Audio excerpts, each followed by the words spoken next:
Salah satu misi Islam yang penting adalah membebaskan manusia dari ras diskriminasi,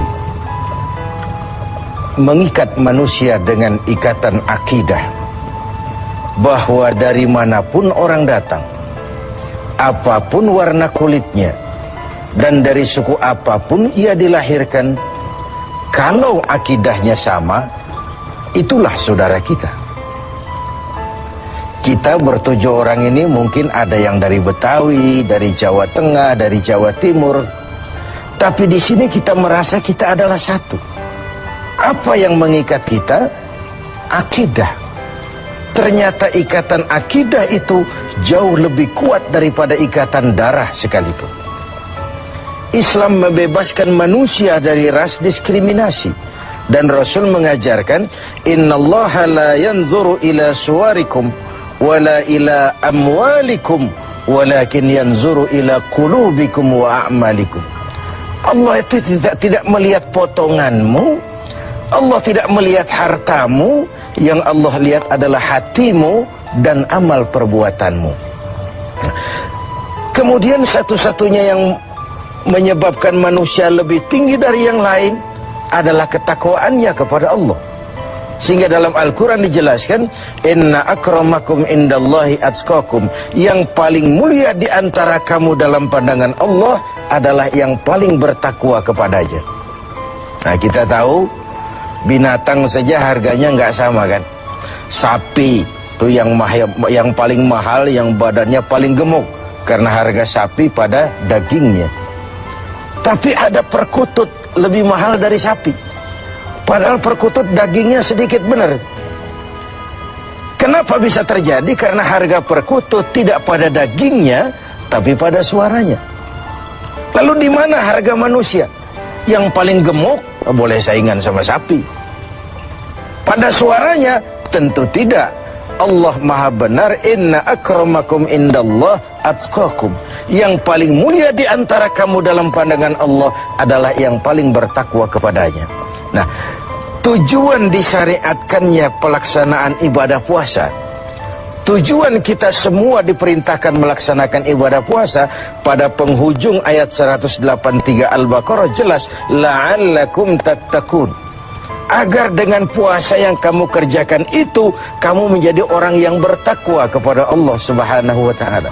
Jadi puasa yang benar harus mengantarkan pelaksananya mencapai maqam, mencapai tingkatan yang disebut ketakwaan itu tadi. Nah, ini pantai yang mau kita tuju dalam melaksanakan ibadah puasa. Jadi puasa berhasil apabila ia mengantar pelaksananya menjadi orang yang semakin bertakwa kepada Allah Subhanahu wa ta'ala. Dengan kata lain, sebenarnya Ramadan ini 1 bulan untuk menghadapi 11 bulan sesudahnya.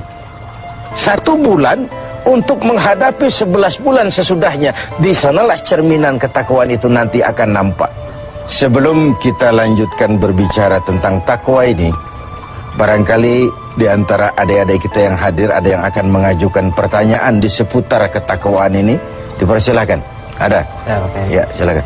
Assalamualaikum warahmatullahi wabarakatuh. Assalamualaikum. Saya mau nanya ini Pak Kiai, kalau orang yang bertakwa itu apakah mengalami skeptis dalam menghadapi kehidupannya? Ya. Okay. Apakah orang yang bertakwa itu lalu skeptis dalam menjalani kehidupan? Kira-kira gitu maksudnya. Iya. Saya ingin menyatakan bahwa lebih dahulu bahwa sekarang ini banyak orang menggunakan kalimat agama untuk maksud yang tidak sama dengan maksud agama.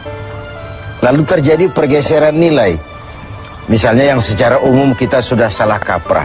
Orang meninggal biasanya dikatakan telah berpulang ke rahmatullah.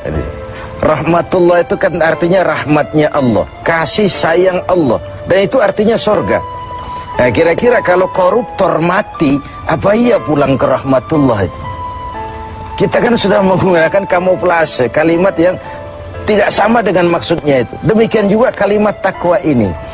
Kalau kita kembali kepada pengertian takwa yang didefinisikan para ulama, takwa itu adalah kemampuan, mengerahkan kemampuan maksimal untuk melaksanakan apa yang diperintah Allah dan menjauhi yang dilarangnya. Itulah takwa itu. Dengan demikian sekaligus jawaban bahwa orang yang takwa tidak skeptis. Tidak, kalau takwa itu ndelohom, nggak kerja, dagang berhenti, tidak cari nafkah, diam aja di rumah, nunggu keajaiban. Bukan itu takwa itu. Takwa juga tidak terkait dengan pakaian. Ini kan aksesoris pakaian ini. Apalagi sekarang aksesoris, apa kalau saya pakai serban saya lebih takwa dari saudara? Belum tentu. Sekarang ini aksesoris juga sudah kacau. Rocker saja pakai gamis. Ini kan sudah kerancuan aksesoris. Jadi sama sekali itu tidak terkait. Dengan demikian orang yang takwa bukan orang yang skeptis. Dia malah harus orang yang optimis menghadapi kehidupan.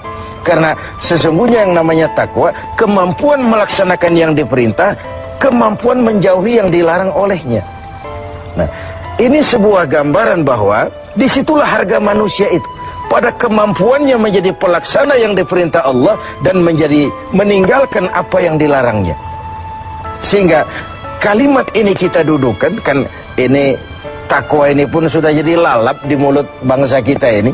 Pejabat kalau dilantik bertakwa, bertakwa, bertakwa. Habis dilantik jabat takwa ngalor dia ngidul. Nggak sinkron, nggak ketemu ujung-ujungnya itu. Nah, baik, saya kembali. Jadi jawabannya, orang yang bertakwa bukan orang yang skeptis, tapi orang yang malah rajin berusaha, giat bekerja karena dia tahu takwa itu kemampuan melaksanakan yang diperintah, kemampuan menjauhi yang dilarang. Nah, ini sudah cerminan dari usaha manusia. Yang diperintah Allah itu bukan cuma sholat, zakat, puasa, dan haji. Mencari nafkah, menghidupi anak istri, itu perintah Allah. Nggak pantas orang takwa lalu skeptis, nunggu keajaiban. Itu kan ciri zaman susah. Biasanya kalau zaman lagi susah itu dukunnya laris, dongeng tentang harta karun merebak di mana-mana. Udah susah orang diajak ngelamun aja. Lalu cerita tentang melipat gandakan uang muncul di mana-mana. Nabi palsu gentayangan, aliran-aliran aneh muncul di mana-mana. Itu biasanya kalau zaman sedang susah, yang kayak begitu tuh jadi fenomena dalam kehidupan. Nah, ketakwaan menjadi benteng bagi kita mengarungi hidup ini sebagaimana seharusnya. Kita manusia terikat oleh hukum kausal, hukum sebab akibat. Kalau begini, ya begitu. Kalau haus, ya mesti minum. Kalau sakit, ya mesti ke dokter. Itu orang yang takwa. Bukan, sudahlah penyakit datang dari Allah, serahin kepada Allah, nanti sembuh sendiri. Enggak. Bahwa nanti sembuh sendiri Allah menghendaki itu soal lain. Tapi sebagai manusia yang bertakwa, kita tetap harus wajib berusaha. Tidak boleh ndelohom, menggelenggam ayam-ayam menunggu keajaiban. Tidak. Nah, ini pola dasarnya. Nah, baik. Sekarang saya kembali kepada takwa itu sendiri. Sudah saya jelaskan bahwa takwa melaksanakan yang diperintah, menjauhi semua yang dilarang. Nah, bagaimana puasa ini membentuk pribadi yang bertakwa? Kita pinjam huruf-huruf takwa itu ya. Ta, qaf, waw, dan ya. Huruf ta, kata Imam Qushairi, simbol daripada sifat tawadu. Orang yang bertakwa adalah orang yang rendah hati. Dia berusaha, ya. Dia bekerja maksimal, memang. Tapi dia sadar bahwa semampu yang dia lakukan adalah berusaha dan berusaha. Kepastian itu haknya Allah. Nah, ini bedanya kita dengan yang lain. Kepastian itu hak Allah. Yang kerja saja belum tentu dapat, apalagi yang nggak kerja. Kira-kira logikanya begitu. Sama dengan kalau orang bilang, lo sholat juga belum tentu masuk surga. Ada suka orang usil, iya, yang sholat saja belum tentu masuk surga, apalagi yang nggak sholat. Kan begitu logikanya. Orang yang bertakwa itu dia terpacu. Nah, timbul sifat tawadu, rendah hati, dibentuk oleh pelaksanaan ibadah puasa ini. Kenapa? Puasa ini kan, ya Allah, baru sehari nggak terkena makan, nggak terkena minum, sudah begini lemah rasanya diri. Lalu apa yang mau disombongkan di hadapan Allah? Nah, timbul sikap rendah hati. Ini mentalitas takwa. Dia bekerja, dia berusaha, dia gunakan teknologi canggih, dia pakai manajemen yang paling modern, dia pakai tenaga yang profesional, tapi di balik itu dia sadar betul kepastian cuma hak Allah. Maka usahanya selalu diiringi dengan doa agar keberhasilan tidak membuat dia lupa diri, kegagalan tidak membuat dia putus asa. Inilah nikmatnya takwa itu.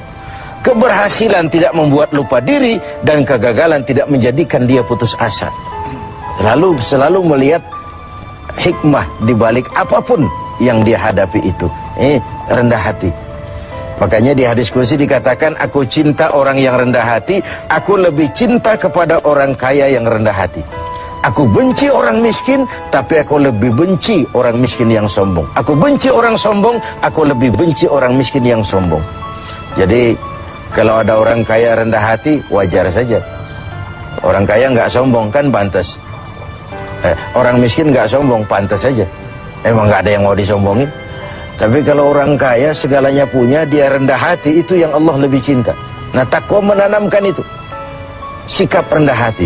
Lalu huruf yang kedua, huruf qaf, simbol dari sifat qanaah. Ini sifat orang takwa, merasa cukup dengan apa yang diberikan Allah.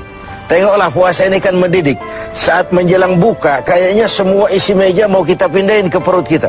Kalau boleh jangan orang lain, jangan kebagian. Padahal apa sih daya tampung perut kita itu? Seteguk air, sepiring nasi, sepotong kue, kenyang sudah. Ini menyelamatkan manusia dari sifat tamak, rakus, serakah. Kan ini yang menyebabkan terhalangnya pemerataan dalam upaya pembangunan di negara kita ini. Sehingga gunung ditimbun, sumur digali, yang kaya makin hebat, yang miskin makin terpuruk, akibat pola keserakahan itu tadi. Nah, dengan demikian, dua dari sifat takwa ini kita bicarakan, insya Allah yang sisanya kita lanjutkan pada kesempatan.